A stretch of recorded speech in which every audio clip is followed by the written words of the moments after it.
Bom dia, vamos ler Romanos capítulo 4. Então, o que é que podemos dizer de Abraão, o antepassado de nossa raça? O que foi que ele conseguiu?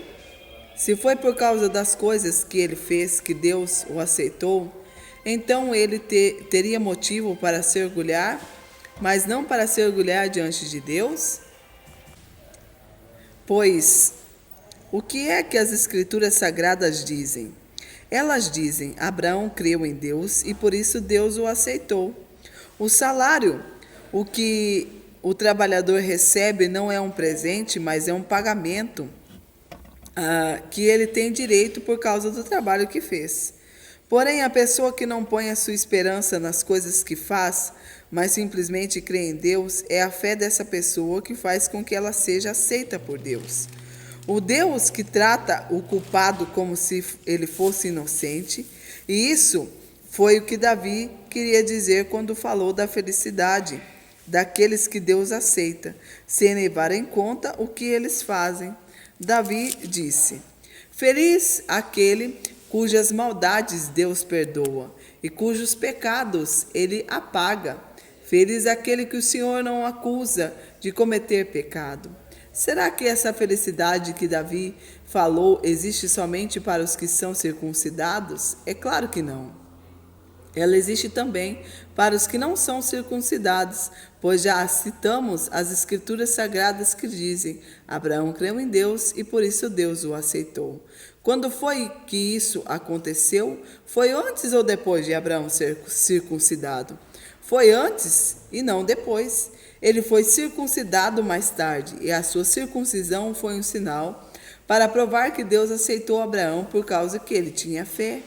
E isso aconteceu quando ele ainda não havia sido circuncidado. Assim, Abraão é o pai espiritual de todos os que creem em Deus e são aceitos por ele, mesmo que não sejam circuncidados. Ele é também o pai dos que são circuncidados, não apenas porque são circuncidados, mas porque vivem a mesma vida de fé que Abraão, o nosso pai, viveu antes de ter sido circuncidado.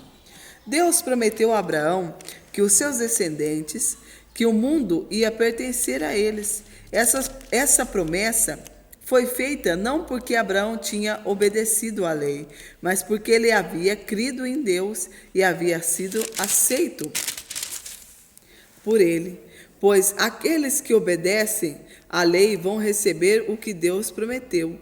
Então a fé é inútil e a promessa de Deus não tem valor.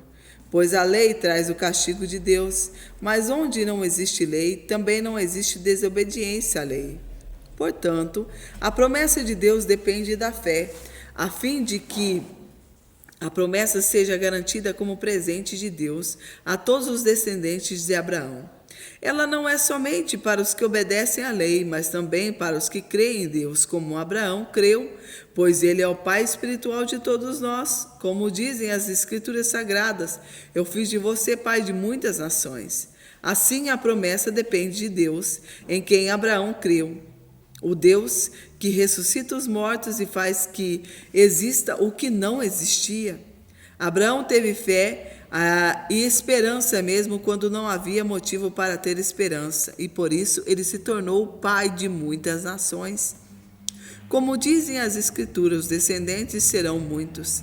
Abraão tinha quase 100 anos, mas mesmo quando ele pensou a respeito do seu corpo, que já estava como morto, ou quando lembrou que Sara não podia ter filhos, a sua fé não enfraqueceu.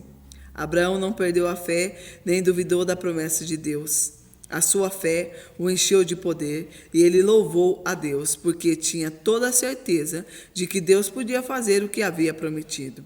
Por isso, Abraão, por meio da fé, foi aceito por Deus. As palavras "foi aceito" não falam somente dele, falam também de nós, que seremos aceitos, nós, os que cremos em Deus, o qual ressuscitou Jesus, o nosso Senhor.